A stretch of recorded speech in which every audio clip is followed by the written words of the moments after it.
नमस्कार। प्राइम समाचारमा स्वागत छ। म संगीता कटुवाल र म सरोज कोइराला। सुरु गरौं अहिलेसम्मका प्रमुख समाचारबाट। एमसीसी पारित गराउन प्रधानमन्त्री जस्तो सुकै कदम चाल्न तयार भएपछि गठबन्धनभित्र हलचल।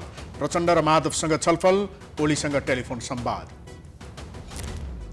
सरकार परिवर्तनसँगै कर्मचारी तन्त्रमा पजनी। प्रधानमन्त्री कार्यालयमा 9 जना सचिवहरू जिम्मेवार विहीन। राजनीतिक आस्थाका कारण क्षमतावानले ठाउँ पाएनन्। कोरोनाको लाखौं डोज खोप गायब भएपछि छानबिन गर्न मन्त्रालयद्वारा समिति गठन। सबै पालिकाबाट पनि विवरण मगाइयो। आज 5292 जनामा संक्रमण। नेपाल बाल संगठनको 29 रोपनी जग्गामा बृहस्पति विद्या सदन स्कुलको रजाई। अनाथको कोटामा पहुँचवालाका छोराछोरी पढाएर ब्रह्मलुट। सरकार मुक्तर्शक। चालु आर्थिक वर्षको 6 महिनामा पुँजीगत खर्च 13% सीमित भएपछि सरकारी लक्ष्यको धज्जी उड्यो। मध्यावधि समीक्षा गरेर खर्च बढाउने अर्थ मन्त्रालयको रणनीति। म्यानमारकी प्रजातन्त्रवादी नेत्री आङ सान सुकी विरुद्ध निर्वाचनमा धाँधली गरी जितेको भन्दै नयाँ मुद्दा दर्ता। मुद्दा किनारा लाग्न 6 महिना लाग्ने। र नेपाली राष्ट्रिय क्रिकेट टोली ओमानमा आयोजना हुने आइसिसी पुरुष T20 विश्वकपको ग्लोबल छनौटका लागि प्रशिक्षणमा।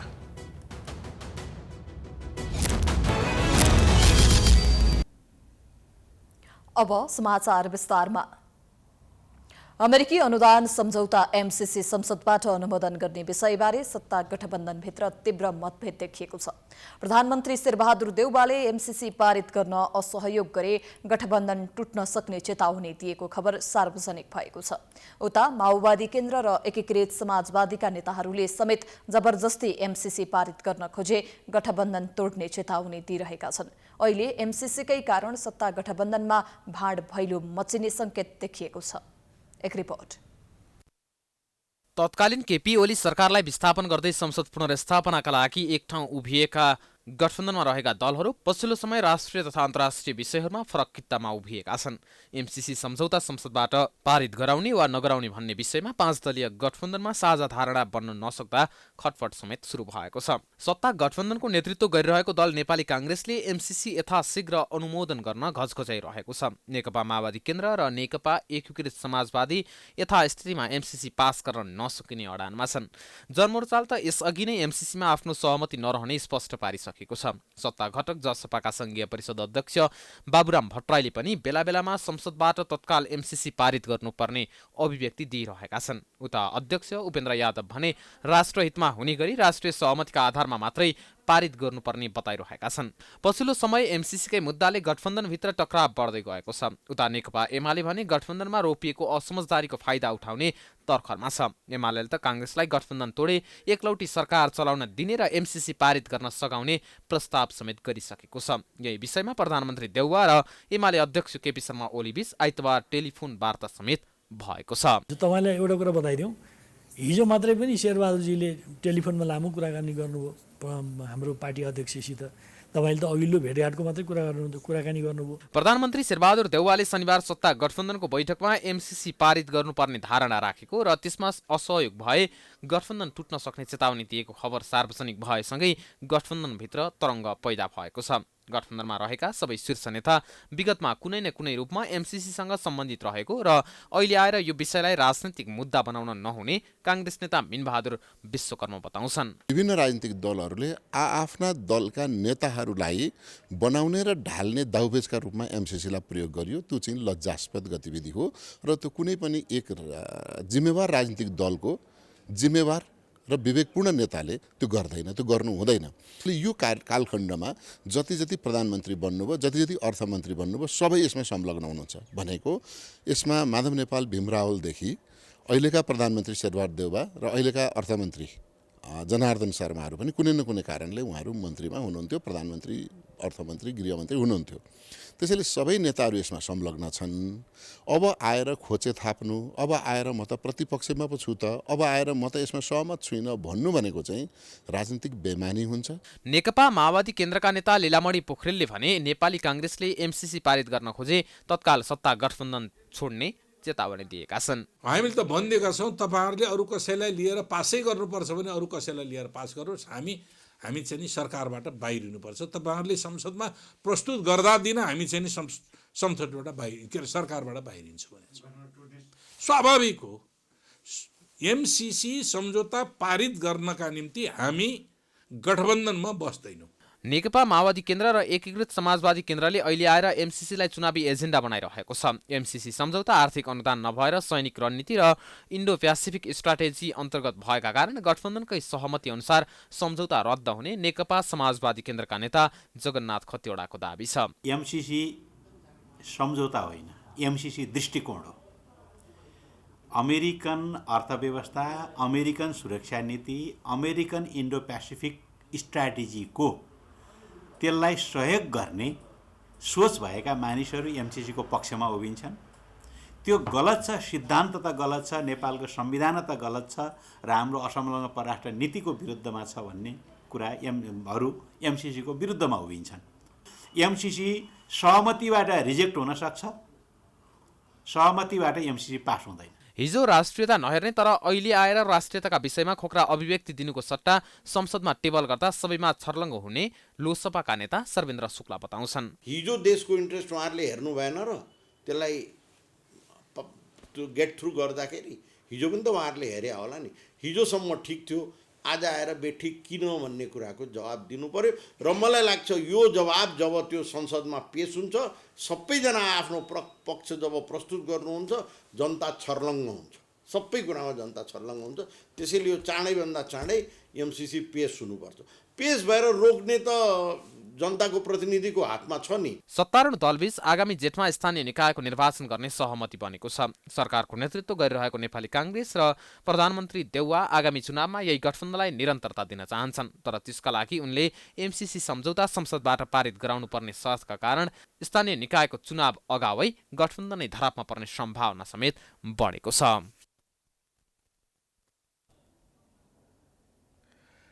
नेकपा एमालेका नेता भीम रावलले अमेरिकी सहायता परियोजना एमसीसी बारे सत्ता गठबन्धनले असंवेदनशील र केपी ओलीले अवसरवादी भूमिका देखाएको आरोप लगाएका छन्। सोमबार रिपोर्टर्स क्लबले गरेको साक्षात्कारमा रावलले एमसीसी बारे स्मृति पत्र वाचन गर्दै गठबन्धनको स्पष्ट धारणा नआउँदासम्म बोल्दिन भन्नु ओलीको अवसरवाद भएको आरोप लगाए। नेता रावलले प्रधानमन्त्री, सभामुख, राष्ट्रिय सभाका अध्यक्ष, दलका नेता तथा सांसदहरूको नाममा खुला स्मृति पत्र सार्वजनिक गरेका हुन्। मातृभूमि नेपालको स्वतन्त्र व्यक्तित्वमा एमसीसीको सम्झौताका राष्ट्रघाती प्रावधानहरूको धब्बा लाग्न नदेऊ। सबै एक भएर मित्र राष्ट्र अमेरिकालाई भनौँ, हाम्रो संविधान राष्ट्रिय स्वाधीनता र हितसँग बाजिने सम्झौताका प्रावधानहरू औपचारिक र विधिसम्मत किसिमले संशोधन र परिवर्तन हुनुपर्छ।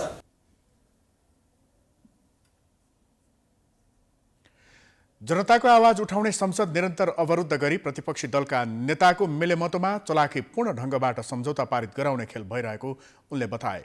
प्रधानमन्त्रीले वा दलका नेताहरूले विदेशीको दबाव सुनेर एमसीसी जस्ताको तस्तै पास गरे राष्ट्रघाती काम ठहरिने पनि उनको टिप्पणी छ।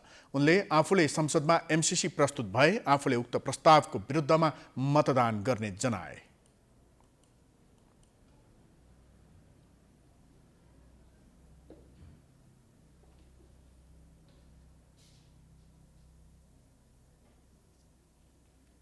हामीले संविधान निर्माण गर्दा, ऐन निर्माण गर्दा स्थानीय तहको निर्वाचन 5 वर्ष त्यसले अवधि पुरा गर्ने कुरामा नै हामीले सहमति जनाएका हौँ।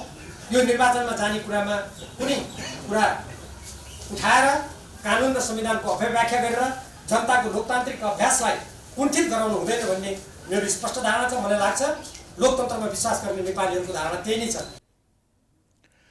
रावलले समयमै स्थानीय तहको निर्वाचन गर्नुपर्ने बताएका छन्। उनले स्थानीय तहका जनप्रतिनिधिहरूको पदावधि 5 वर्ष पुगेपछि निर्वाचन गर्ने भनेकोले सोही अनुसार निर्वाचन गर्नुपर्नेमा जोड दिए।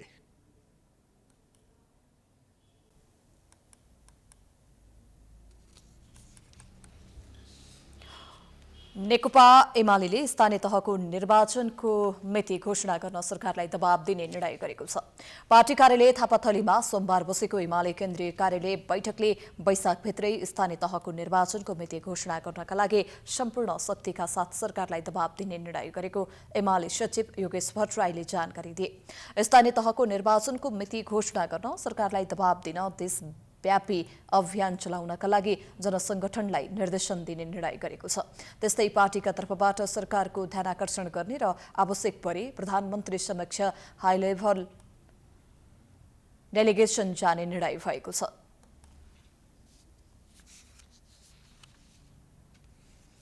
अब स्थानीय तहको निर्वाचन र साथै कोभिड-19 को परिस्थितिलाई ध्यान दिँदै त्यसलाई के गर्ने भन्ने सन्दर्भमा हामी सचिवालय बैठकमा छलफल गर्छौँ। त्यो पनि हामीले आजको बैठकमा छलफल गरेका छौँ। साथै पार्टी विधानको अन्तर्गत रहेर पार्टी सञ्चालनको निम्ति पार्टीको नियमावली अगाडि बढाउनुपर्छ। त्यो नियमावलीको ड्राफ्ट भएको छ, त्यसलाई हामी सचिवालयको बैठकमा प्रस्तुत गर्छौँ र सचिवालयको सुझावहरू पनि लिएर त्यो नियमावलीलाई अगाडि बढाउँछौँ। बैठकले आसन्न स्थानीय निर्वाचनमा पार्टीका सम्पूर्ण मातहत कमिटीहरूलाई तयारीमा जुट्न निर्देशन दिएको छ।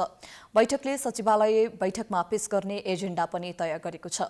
राष्ट्रिय सभा निर्वाचनको मत परिणामलाई हेर्दा एमालेको मतसङ्ख्या बढेको र गठबन्धनको औचित्य नरहेको देखिएकाले यसको समीक्षा सचिवालयले बैठकमा गर्ने निर्णय भएको छ।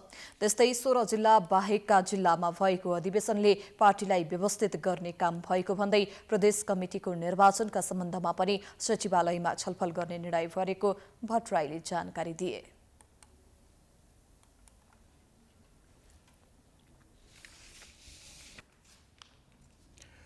प्रधानमन्त्री नियुक्त भएको झण्डै 7 महिना बित्दा समेत शेरबहादुर देउवाले निजी सचिवालयलाई पूर्णता दिन सकेका छैनन्। तर प्रधानमन्त्री तथा मन्त्री परिषदको कार्यालयमा उनको सहयोगका लागि निजामती सेवाका 9 जना सचिवको जम्बो टोली खटिएको छ। हुन त 5 जना सचिवहरूको दरबन्दी रहेको कार्यालयमा 7 जना सचिवले काम पाएका छन् भने 2 जना पूर्ण रूपमा कामकाज विहीन छन्। एक रिपोर्ट। नेपाल सरकारका कतिपय निकायमा विशिष्ट श्रेणीका कर्मचारीको अभाव हुँदा प्रधानमन्त्री शेरबहादुर देउवाले भने 9 जना सचिवको जम्बो टोलीबाट काम लिइरहेका छन्। प्रधानमन्त्री तथा मन्त्री परिषदको कार्यालयमा 5 जना सचिवको दरबन्दी कायम छ। तर पनि 7 जनाले काम पाउँदा 2 जना सचिवले भने निकम्मा बनेर दिन कटाइरहनु परेको छ। सरकारकै कतिपय निकाय विशिष्ट श्रेणीका कर्मचारीको सरुवा हुन नसक्दा प्रधानमन्त्रीको कार्यालयमा भने अनावश्यक रूपमा सचिवको भिड थुपारिएको छ। प्रधानमन्त्री कार्यालयमा 2 जना सचिव बेकामी हुँदा सुदूरपश्चिम र बागमती प्रदेशमा भने निजामती सेवाका विशिष्ट श्रेणीको दरबन्दी रहेको प्रमुख सचिव खटाउन सकिएको छैन। त्यस्तो फालाफाला होइन, सबै दरबन्दीमै हुनुहुन्छ। उहाँहरूको आफ्नै कार्यविवरण पनि छ, कार्यविवरण र दरबन्दीमा हुनुहुन्छ। सबै दरबन्दीमा हुनुहुन्छ, 1 जना अतिरिक्त समूहमा हुनुहुन्छ र सबै आफ्नो काममै हुनुहुन्छ। 2 जना हुनुभयो, 1 जना विशेष दरबन्दी, 1 जना अतिरिक्त समूह। बागमती प्रदेशका प्रमुख सचिव किरणराज शर्मा सरुवा भएर रक्षा मन्त्रालयमा आएसँगै त्यहाँका प्रमुख सचिव रिक्त छ भने सुदूरपश्चिमका प्रमुख सचिव मधुसूदन बुर्लाकोटीलाई अतिरिक्त सचिवको रूपमा प्रधानमन्त्री तथा मन्त्री परिषदको कार्यालयमा तानिएको छ। 2 वटा प्रदेशमा प्रमुख सचिवको अभाव हुनु र प्रधानमन्त्री तथा मन्त्री परिषदको कार्यालयमा 2 जना नै जिम्मेवारी विहीन हुनुलाई संयोग भन्दा पनि निजामती सेवामा हुने लापरवाही मान्न सकिन्छ।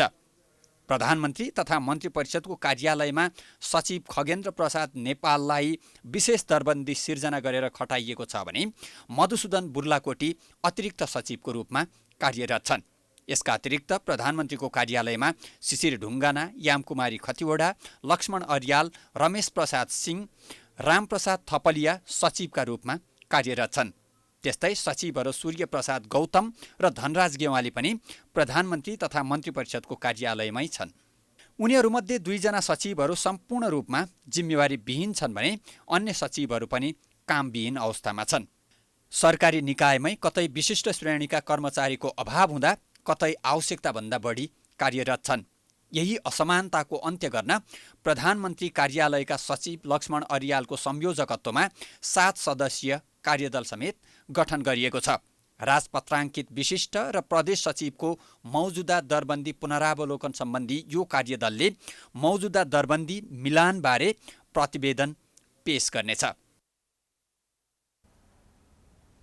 कुनै बेला नेपालका क्यासिनोहरूमा विदेशी मात्र नभएर नेपालीलाई समेत सहज प्रवेशको व्यवस्था थियो। नेपालीले क्यासिनोमा सारा सम्पत्ति नै हारेको उदाहरण मात्र छैन, त्यही कारण घर परिवारमा बेमेल, झैझगडा र अपराध समेत बढेको थियो। त्यस्ता कारणले नेपालीलाई क्यासिनो प्रवेशमा कडाई गरिएको छ। तर यो अवधिमा अनलाइन जुवा खेलाउने घटना भने मौलाउँदै गएको छ। एक रिपोर्ट। कोही जुवाको खाल त कोही तासको खालबाट पक्राउ पर्ने समाचार नौलो होइन, तर पछिल्लो समय अनलाइन जुवा खेलेको आरोपमा समेत मानिसहरू पक्राउ पर्न थालेका छन्। आइतबार मात्रै पनि बौद्ध स्थित एक रेस्टुरेन्टमा अनलाइन बिङ्गो खेलिरहेको अवस्थामा 74 जनालाई प्रहरले पक्राउ गरेको छ। दोलखा स्थायी घर भई बानेश्वर बस्ने 30 वर्षीय सुभाष घिसिङले सञ्चालन गरेको रेस्टुरेन्टबाट आइतबार साँझ 66 जना पुरुष र 8 जना महिलालाई नियन्त्रणमा लिएको प्रहरले उनीहरूको साथबाट 6,19,250 रुपियाँ नगद बरामद गरेको छ। बिङ्गोका मुख्य सञ्चालक फरार रहे पनि काठमाडौँ महानगरपालिका 6 घर भएका रेस्टुरेन्टका प्रबन्धक वीरेन्द्र मानन्दरलाई भने पक्राउ गरिएको छ। बिङ्गो खेल्ने र खेलाउनेलाई जुवा ऐन अनुसार जिल्ला प्रशासन कार्यालयबाट म्याद थप गरेर अनुसन्धान अघि बढाइएको महानगरीय प्रहरी परिसर काठमाडौँले जानकारी दिएको छ। अनलाइन जुवा खेलेकै अपराध यसअघि यही माघ 5 गते कीर्तिपुरबाट 12 जना र 10 गते ठमेलबाट 2 जना पनि पक्राउ परेका थिए। अब यो गर्दा गर्दै हिजो फेरि साँझ के इन्फर्मेसन आयो भनेपछि यस्तो कोभिडको महामारीको अवस्थामा पनि मान्छेहरू अनलाइन खेलिरहेछन्, अनलाइन जुवा खेलिरहेछन् भन्ने इन्फर्मेसन आयो। त्यसरी आइसके पश्चात प्रहरी मोबिलाइज भयो। मोबिलाइज भइसकेपछि हेर्दा मान्छे टन्नै छन्। के हो भनेर हेर्दा अनलाइन जुवै जस्तो प्रकारले गेम खेलिरहेको, बिङ्गो खेलाइरहेको पाइयो। त्यो पाइसकेपछि हिजो हामीले 74 जना व्यक्तिहरूलाई 6,19,250 सहित नियन्त्रणमा लिएको छ। प्रत्यक्ष रूपमा जुवा खेल्नुभन्दा अनलाइनबाट खेल्दा सुरक्षित रहने भ्रमका कारण पछिल्लो समय अनलाइन जुवाप्रति आकर्षण बढेको पाइन्छ। अधिकांश घरमा उपलब्ध हुने इन्टरनेटबारे सेवा प्रदायकले नियमन नगर्दा पनि अनलाइन जुवाले प्रश्रय पाइरहेको छ। आइतबार ठूलो संख्यामा बिङ्गो खेलिरहेका व्यक्ति पक्राउ परेको घटनाले अनलाइन जुवाले नेपालमा समेत जरो गाडेको प्रश्न हुन्छ। चाहे भौतिक उपस्थितिमा होस् वा अनलाइन एप्स मार्फत जुवा खेल्नु वा सट्टाबाजी गर्नुलाई कानुनले कसुर मानेको छ। सरकारले क्यासिनो प्रवेशमा नेपालीहरूलाई रोक लगाए पनि अनलाइन एप्सका माध्यमबाट खेलिने जुवालाई नियन्त्रणमा लिन सकेको छैन। हात-हातमा पुगेको मोबाइल ब्याङ्किङ लगायत मोबाइल वालेट एप्सको सुविधाले नगद बोक्नुपर्ने झन्झटलाई समाधान गरिदिए पनि अनलाइन कारोबारका आपराधिक आर्थिक गतिविधिले समेत बढावा पाइरहेको छ। यसप्रति सबैजना समयमै सचेत हुनुपर्ने प्रहरीको भनाइ छ। जुनसुकै कुरामा पनि every coin has to sides भनेर भन्छन्, हैन? र यसको राम्रा पाटाहरूलाई, सबल पाटाहरूलाई मात्रै इन्टरनेटको हामीले लिनुपर्ने हुन्छ र इन्टरनेटबाट हुन सक्ने गलत प्रवृत्तिहरूलाई समाजले, व्यक्तिले र जो सेवा प्रदायकहरू छन् उनीहरूले नै नियन्त्रण गर्न र सम्पूर्ण तत्त निकायहरूबाट नियन्त्रण गर्न चाहिँ हरसम्भव प्रयास हुनुपर्छ जस्तो मलाई लाग्छ। बिङ्गो खेलाउने र खेल्नेहरू पक्राउ परे पनि कोभिड-19 प्रोटोकल व्यवस्था गरेर रेस्टुरेन्टमा 74 जनालाई प्रवेश अनुमति दिने रेस्टुरेन्टका सञ्चालक सुभाष घिसिङ भने फरार छन्। अनलाइन जुवामा विशेष गरेर युवा पुस्ताले अत्याधिक रुचि देखाउन थालेपछि यसले भविष्यमा ठूलो समस्याको रूप लिने देखिन्छ। त्यसैले सुराकीकै भरमा एकाध अपरेसनमा सफलता पाउँदैमा प्रहरीले पनि ठूलो ढोल पिट्नुको सट्टा यो अपराधको जरोसम्म पुग्न आफूलाई प्रविधिमा पनि अब्बल बनाउनु पर्ने आवश्यकता देखिएको छ। साथै अनलाइन एप्स मार्फत खेलिने जुवाको लतबाट युवा पुस्तालाई मुक्त राख्न सरकार समेत गम्भीरताका साथ अगाडि बढ्नुपर्ने आवश्यकता छ। समाचारको सिलसिला जारी छ। हामी विश्रामपछि आउँछौं। बाँकी समाचारको साथमा विश्रामपछि स्वागत छ। अब बाँकी समाचार। सरकारले नागरिकलाई लगाएको कुल खोप मध्ये अर्बौं रुपैयाँ बराबरका झण्डै 10% खोप हराएको छ। हराएका 38.5 लाख भन्दा बढी मात्रा खोपको यथार्थ विवरण सङ्कलन गर्न सरकारले छानबिन समिति समेत गठन गरेको छ। तर एक साताको समय पाएको समितिले यथार्थ विवरण बाहिर ल्याउने सम्भावना निकै कम छ। आखिर कहाँ गए त अर्बौं रुपैयाँ बराबरका ती खोप? एक रिपोर्ट। आइतबारसम्मको तथ्याङ्क अनुसार 3,08,76,900 मात्रा खोप लगाइएको छ। त्यसैगरी अहिले केन्द्र र प्रदेशको भण्डारणमा 72,79,985 मात्रा खोप रहेको टेकु स्थित आपूर्ति व्यवस्थापन महाशाखाले जनाएको छ। साथै आइतबारसम्मकै मितिसम्म नेपालमा खरिद तथा अनुदानमा 4,20,49,640 मात्रा खोप भित्रिएको छ। यी सम्पूर्ण तथ्याङ्कलाई मिलान गर्दा 38,72,755 मात्रा खोपको कुनै हिसाब भेटिँदैन। तथ्याङ्कका आधारमा प्रयोगमै नआएका तथा भण्डारणमा समेत नरहेका ती खोपहरू कहाँ गयो त? नेपालमा खोप भित्रिन थालेको 1 वर्षको अवधिमा 38.5 लाख भन्दा बढी मात्रा खोप गायब हुनुलाई व्यवस्थापकीय कमजोरीका साथै अनियमितताका रूपमा अर्थाउन सकिन्छ। त्यसमाथि खोपको लागत राख्नुपर्ने आपूर्ति व्यवस्थापन महाशाखा समेत खोप हराएको भनाई पूर्ण विवरण प्राप्त नभएको कारण दुविधा उत्पन्न भएको दावी गर्छ। दुर्गम ठाउँमा अब खोप लगाएको मान्छेको पनि डाटा इन्ट्री गर्न एकै दिन त्यही बेला इन्ट्री गर्न नसकेको अवस्था हुँदाखेरि त्यो इन्ट्री गर्न ढिलो हुने र इन्ट्री गरेको रिपोर्ट आउन ढिलो हुने यो समस्या चाहिँ छ। यो खोप निश्चित रूपमा अब मान्छेले लगाएकै छन् खोप। अब यो त कसैले अब खाने कुरो पनि छैन। यो सरकारले सबैलाई निःशुल्क दिएपछि बिक्री गर्ने स्थिति पनि छैन बाहिर पनि। त्यो कारणले गर्दाखेरि यो खोप मान्छेले लगाएका छन्। कहीँ रेकर्डिङ रिपोर्टिङमा हाम्रो प्रब्लम छ, कहीँ न कहीँ त्यो छुटेको छ। त्यो रेकर्डिङ रिपोर्टिङ कम्प्लिट भयो भने त्यो डाटा मिल्छ, त्यो डाटामा फरक आउँदैन। अहिले प्रश्न उठेको छ, के यो सम्पूर्ण खोप खेरा गयो कि खोप लगाएकाहरूको सही विवरण नै सरकारसँग छैन कि यति धेरै मात्राको खोप हिनामिना भयो? तर स्वास्थ्य तथा जनसङ्ख्या मन्त्री विरोध खतिवडा भने खोप नहराएको दावी गर्छन्। मन्त्री खतिवडाका अनुसार लगाइएका खोपको पूर्ण विवरण नआएको कारण तथ्याङ्कमा त्रुटि देखिएको हो। साथै सरकारले निर्णय गर्नु पूर्व नै कतिपयले बुस्टर डोजको रूपमा खोप लगाएको तर रेकर्डमा नराखिएको हुँदा सही तथ्याङ्क नआएको दावी गर्छन्। इन्डियामा रहेको चिजहरू चाहिँ नि मिसिङ भन्ने ढङ्गबाट छैन। हामीसँग अपडेट रेकर्ड छ, आएको गएको दिएको सबै पाएकाले पाएको रेकर्ड छ।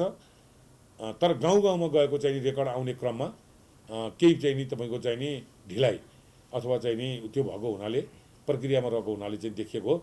24 लाख डोज खोप हराएको छैन। तपाईँहरू ढुक्क हुनुहोस्। यो अनावश्यक प्रोपोगन्डामा तपाईँहरू नलाग्नुहोस्। कहिलेकाहीँ राजनीतिक आग्रह पूर्वाग्रहले चाहिँ नि मलाई चाहिँ नि फलानु हाम्रो पालामा फलानु दोष लगाएको थियो भने यिनीहरूलाई पनि यही बेलामा फलानु दोष लगाउने भन्ने ढङ्गका चाहिँ नि आग्रह हुन्छन्। स्वास्थ्यसँग गाँसिएका कुरामा तथ्यमा आधारित रहेर बोल्नलाई म हरेक नेतृत्वलाई विभिन्न दलका नेताहरूलाई पनि म अनुरोध गर्न चाहन्छु र यस्ता प्रोपोगन्डाहरूको म यहाँबाट चाहिँ नि खण्डन गर्छु। सरकारले तथ्याङ्कमा नरहेको खोप खोजी गर्न छानबिन समिति गठन गरेको छ। 5 सदस्यीय छानबिन समितिले खोप अभिलेख विवरण अद्यावधिक गर्ने जिम्मेवारी पनि पाएको छ। समितिले 2 हप्तामा प्रतिवेदन दिनुपर्नेछ। त्यसै गरी मन्त्रालयले 753 वटै पालिकासँग अहिलेसम्म लगाएको खोपको विवरण र मौजदातबारे तथ्याङ्क उपलब्ध गराउन निर्देशन दिएको छ। छानबिन समिति र निर्देशनका आधारमा सही विवरण बाहिर आउँछ कि आउँदैन भन्नका लागि 2 साता कुर्नै पर्छ। सही विवरण नआएको खण्डमा खोप मात्र नभएर राज्यको अरबौं रुपैयाँ अनियमितता भएको मान्नुपर्ने हुन्छ। कतै खोप नै कम ल्याएर बढी मात्रा उल्लेख गर्दै रकम अपचलन त गरिएको छैन। एकपटक त्यतातिर पनि छानबिन गर्नु जरुरी छ। प्राइम टाइम्स टेलिभिजनका लागि क्यामेरामा अमृत भट्टका साथमा सृजना कार्की, काठमाडौँ। पछिल्लो 24 घण्टामा थप 5,292 जनामा कोरोना भाइरसको संक्रमण पुष्टि भएको छ भने कोरोना संक्रमणबाट 8 जनाको मृत्यु भएको छ।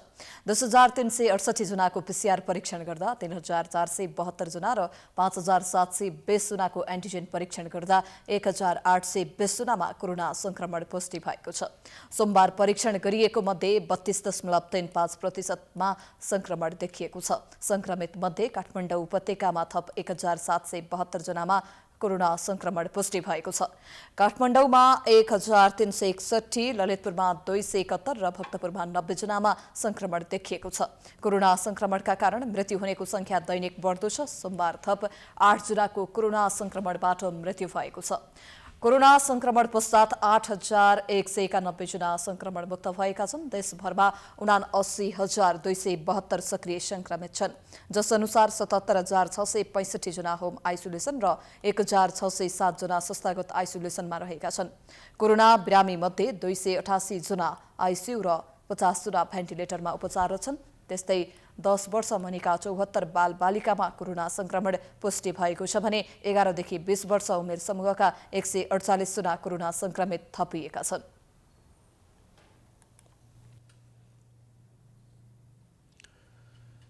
नेपाल विद्यार्थी संघले विधिवत र लोकतान्त्रिक प्रक्रियाबाट अधिवेशन गर्न अनुरोध गरेको छ।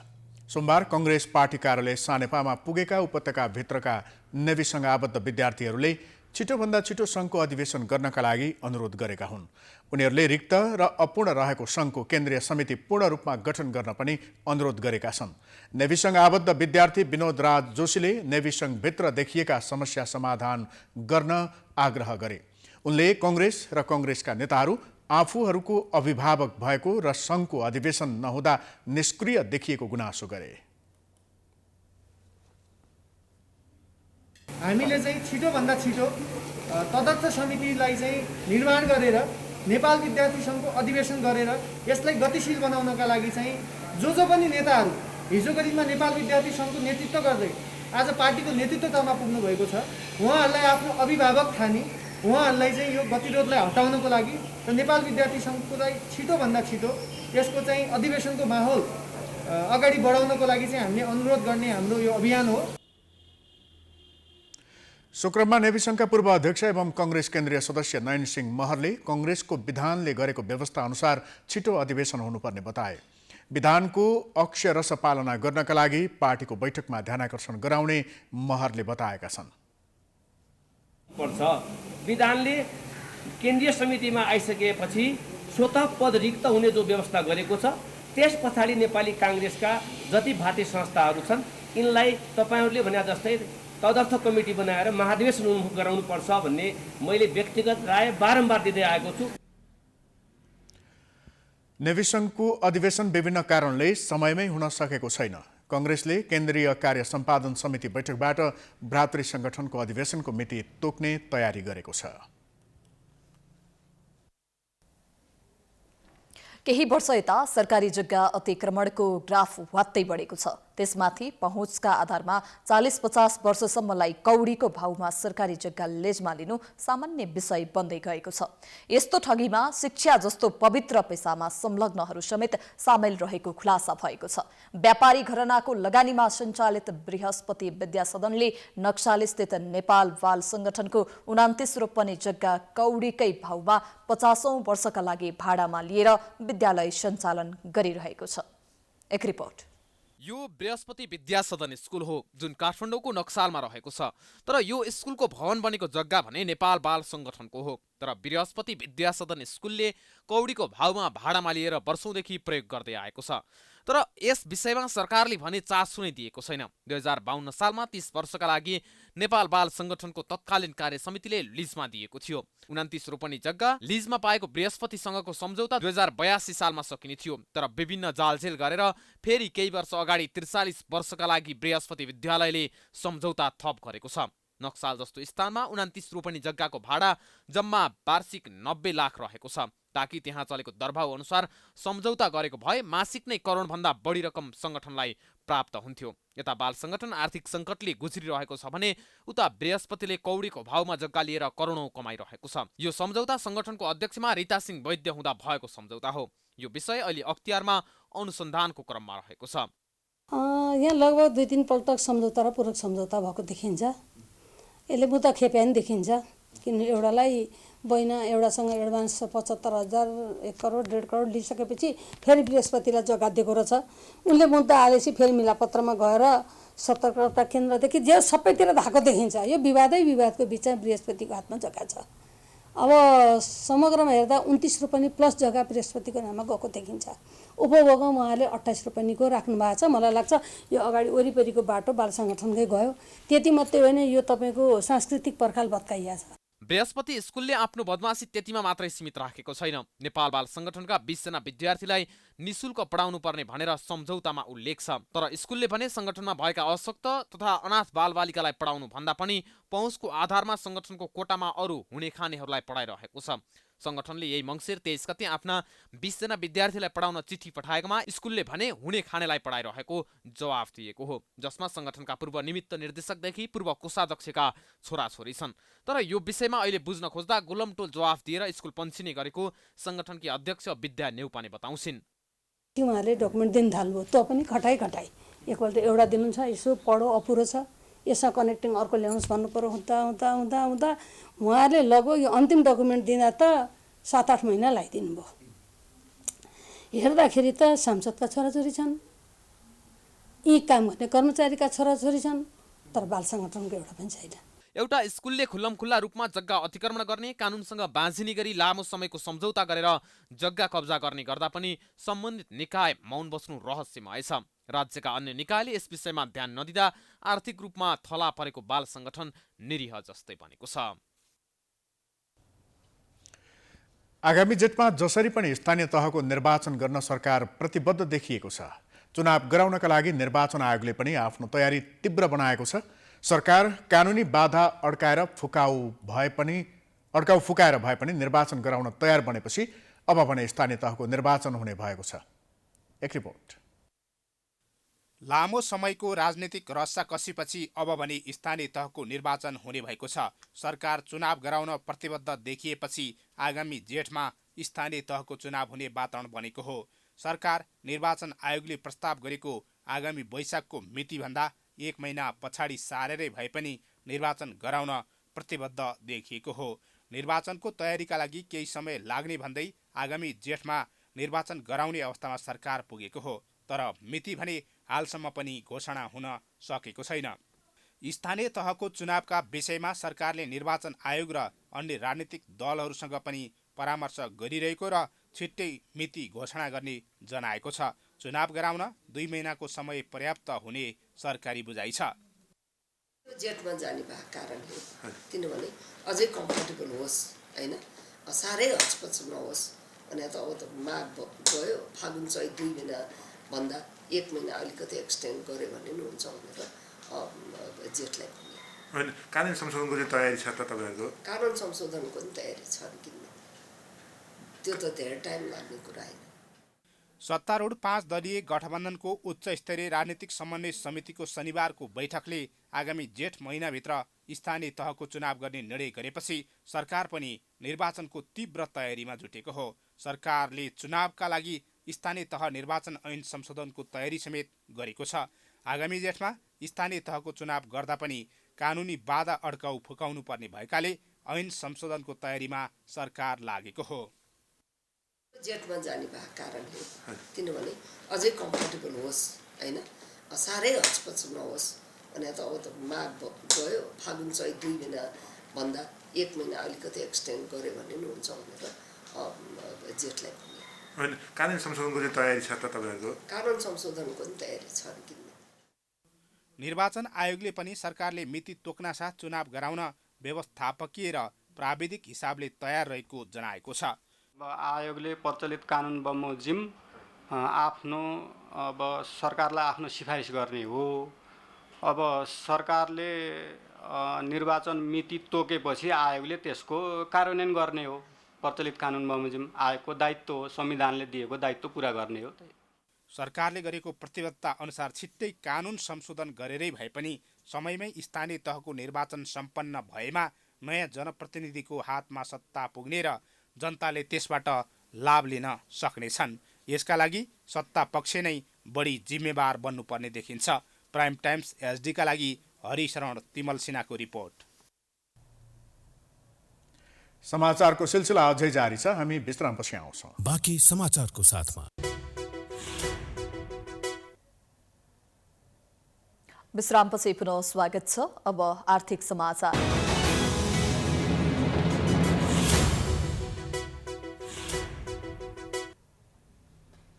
पुँजीगत खर्च भनेको सम्पत्तिको जोहो मात्र होइन, थप सम्पत्ति आर्जनको माध्यम पनि हो।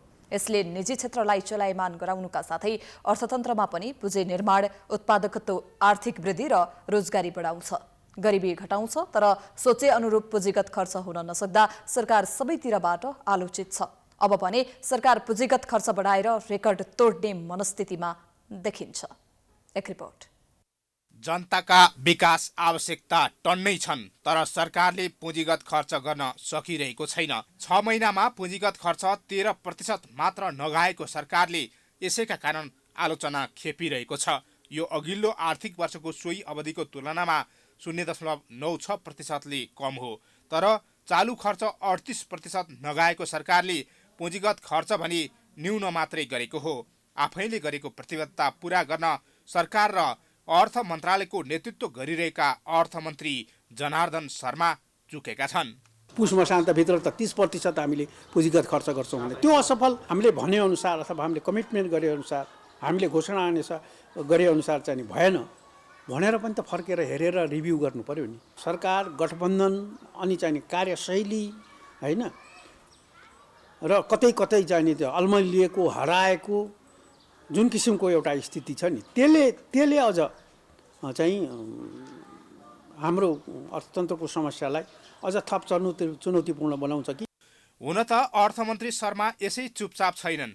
अर्थविद एवं कूटनीतिक क्षेत्रका जानकारहरूसँग दैनिक जसो छलफलमा छन्। पुँजीगत खर्च बढाएर उत्पादनमूलक क्षेत्रका पूर्वाधार विकासमा उनको जोड रहेकै छ। आइतबार मात्रै अर्थमन्त्री शर्माले आर्थिक सूचक खस्केको र पुँजीगत खर्च हुन नसकेको प्रति चिन्ता व्यक्त गर्दै अर्थ क्षेत्रका जानकारहरूसँग परामर्श गरे। विकास खर्च बढाएर निजी क्षेत्रका साथै अर्थतन्त्र चलायमान गराउनु पर्नेमा जोड दिँदै उनले अर्थ क्षेत्रका जानकारहरूसँग छलफल गरेको। छलफलमा सहभागी भारतका लागि नेपालका पूर्व राजदूत डाक्टर दुर्गेशमान सिंहले बताए। जुन चाहिँ अङ्कित गरिएको चाहिँ जुन क्षेत्रमा त्यो बजेटै हामीले खर्च गर्न सकेका छैनौँ। बजेट छ, योजना छैन, योजना छ, बजेट छैन। त्यो भन्ने मतलब त पैसा नभएको होइन, तर केमा खर्च गर्ने चाहिँ हामी त्यो स्पष्टता छैन। अब योजना चाहिँ योजना हामीले गर्छौँ, त्यसको निम्ति हामीले चाहिँ यो खास चाहिँ यो हामीले खर्च चाहिँ जुटाउन सकेका छैनौँ भनेदेखि यो किसिमको विरोधाभास कुरा चाहिँ अर्थमन्त्रीले निकै टड्काहरूबाट उठाउनु भयो। प्रतिस्थापन बजेट ल्याउनु पर्ने आवश्यकता र मध्य असोजपछि मात्रै बजेट कार्यान्वयनमा आएका कारणले पुँजीगत खर्च अपेक्षाकृत हुन नसकेको अर्थको स्पष्टोक्ति छ। मन्त्रालयले अब पुँजीगत खर्च बढाउने आवश्यकता रहेको स्वीकार गर्दै यसलाई बढाएर रेकर्ड कायम गर्ने दाबी समेत गरेको छ। तत्कालै बजेटको मध्यवधि समीक्षा गरेर विकासे मन्त्रालयसँग सहकार्य र सहजीकरण गर्दै पुँजीगत खर्च बढाएरै जाने अर्थको नयाँ नीति छ। यो पुस अन्तिम र माघतिर आइपुग्दाखेरि चाहिँ पुँजीगत खर्च अलिकति पहिलाको भन्दा चाहिँ निकै राम्रो गरी बढेको छ। अब यो बढ्ने क्रमलाई चाहिँ अझ बढी हामी बढाउँदै जान्छौँ अब आउने महिनामा। त्यसैले हामी अबको 1 महिना 2 महिना भित्रमा चाहिँ पहिलाको रेकर्डलाई तोडेर हामी धेरै अगाडि बढिसकेका हुन्छौँ। त्यसको लागि चाहिँ अहिले मन्त्रीले विकास खर्च गर्ने पुँजीगत खर्च गर्ने मन्त्रालयहरूसँग चाहिँ हामी एकदमै इन्टरेक्सनमै छौँ र चाँडै अझै यसको रेट चाहिँ बढेर जान्छ। वास्तवमा विकास खर्च बढाउने सरकारी रणनीति गफमै सीमित भइरहेको बेला अर्थमन्त्री शर्मा र विकासे मन्त्रालयले कार्यान्वयन क्षमता बढाउनै पर्ने देखिन्छ। यस्तै पुँजीगत खर्च हुन नसकेकै कारण पछिल्लो समय बजारमा तरलता अभाव र निजी क्षेत्रले पनि कार्य गर्न नसकिरहेको गुनासो बढिरहेका बेला अर्थले गरेको खर्च बढाउने प्रतिबद्धता पूरा भएर खस्कँदो आर्थिक अवस्था सुधारको बाटोमा जान्छ कि जाँदैन त्यो भने भावी दिनले नै बताउनेछ। प्राइम टाइम्स एचडीका लागि हरिशरण न्यौपाने, काठमाडौँ। आइतबार उच्च अङ्कले बढेको शेयर बजार परिसूचक नेप्सेमा सोमबार भने दोहोरो अङ्कको गिरावट आएको छ। नेप्से 13.48 अङ्कले घटेर 2872.05 अङ्कमा आइपुगेको छ। बजारमा क वर्गका परिसूचकको मापन गर्ने सेन्सेटिभ इन्डेक्स भने 0.39 अङ्कले बढेको छ। सोमबार बजारमा मिश्रित अवस्था देखिएको छ। माइक्रो फाइनान्स, इन्भेस्टमेन्ट र अन्य समूहको परिसूचकमा सुधार देखिए पनि बाँकी सबै समूहको परिसूचकमा गिरावट आएको छ। बजारमा 225 कम्पनीको कारोबार भयो। 1,01,05,669 किता सेयरको किनबेच हुँदा बजारमा 5 अर्ब 15 करोडको कारोबार भयो। दोहोरो अङ्कले गिरावट आएको बजारमा विन नेपाल लघु वित्त वित्तीय संस्था, फरवार्ड माइक्रो फाइनान्स वित्तीय संस्था र बुद्धभूमि नेपाल हाइड्रो पावर कम्पनीका लगानीकर्ताले 10% का दरले कमाएका छन्।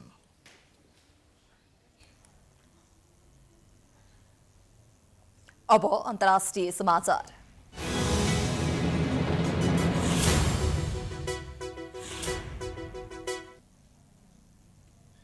म्यानमारमा सत्तामा आएको सेनाले प्रजातन्त्रवादी नेत्री आङ सान सुकी विरुद्ध निर्वाचनमा धाँधली गरी जितेको भन्दै थप मुद्दा दर्ता गरेको छ।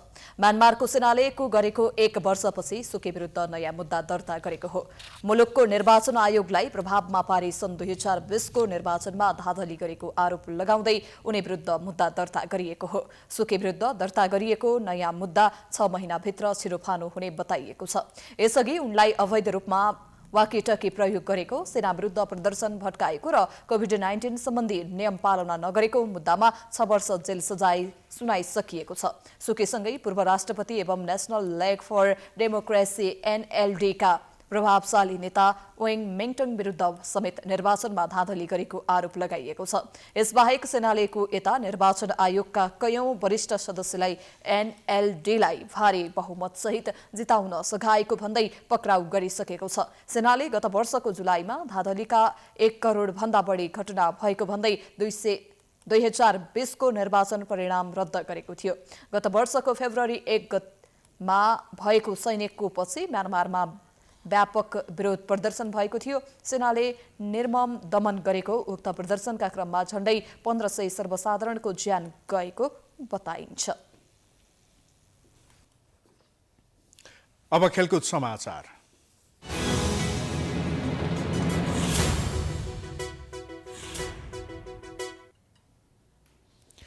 नेपाली राष्ट्रिय क्रिकेट टोली ओमानमा आयोजना हुने आइसिसी पुरुष T20 विश्वकपको ग्लोबल छनौटका लागि प्रशिक्षणमा जुटेको छ।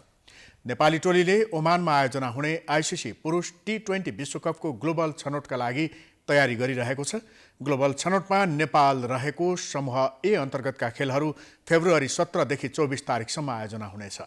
यस समूहमा आयोजक ओमान सहित Nepal, Philippines, Canada, UAE, Bahrain, Ireland र जर्मनी रहेका छन्। समूह A अन्तर्गत विभाजन भएको ग्रुप 2 मा नेपाल, क्यानाडा, फिलिपिन्स र ओमान रहेका छन्। नेपालले ओमान विरुद्ध खेल्दै छनौटको सुरुवात गर्नेछ। नेपाल र ओमान बीचको खेल फेब्रुअरी 18 तारिकमा ओमान क्रिकेट एकाडेमी ग्राउन्डमा हुनेछ। छनौट अघि नेपालले ओमानमा 4 देशीय T20 सिरिज खेल्नेछ। सिरिजमा नेपालसहित आयरल्यान्ड, UAE र ओमान रहेका छन्। यस्तै भारतीय मूलका प्रशिक्षक रघु राम श्रीनिवास नेपाली क्रिकेट टिमको फिल्डिङ कन्सल्ट्यान्ट प्रशिक्षक नियुक्त भएका छन्। नेपाल क्रिकेट सङ्घ क्यानले श्रीनिवास फिल्डिङ कन्सल्ट्यान्ट प्रशिक्षकको रूपमा नेपाली टोलीसँग जोडिएको जनाएको छ। यो सँगै हामी समाचारको अन्त्यमा आइपुगेका छौं। जाँदा जाँदै प्रमुख समाचार पुनः एकपटक।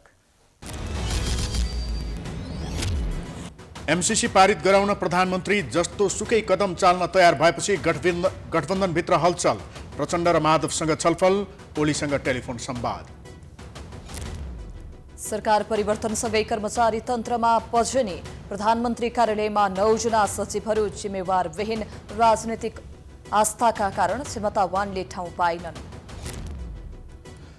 कोरोनाको लाखौं डोज खोप गायब भएपछि छानबिन गर्न मन्त्रालयद्वारा समिति गठन। सबै पालिकाबाट पनि विवरण मगाइयो। आज 5292 जनामा संक्रमण।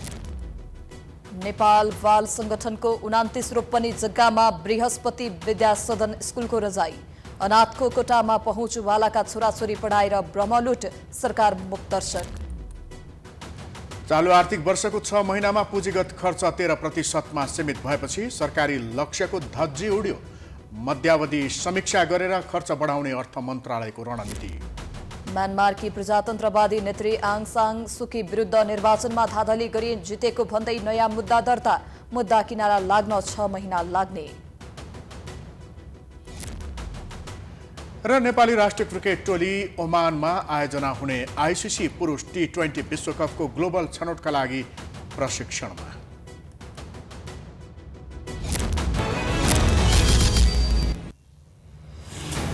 समाचार अहिलेलाई सकियो। यसपछिको प्रस्तुति जनता जान्न चाहन्छन् ऋषि धमलाको साथमा हेर्न सक्नुहुनेछ। हेर्दै गर्नुहोला प्राइम टाइम्स HD। नमस्कार।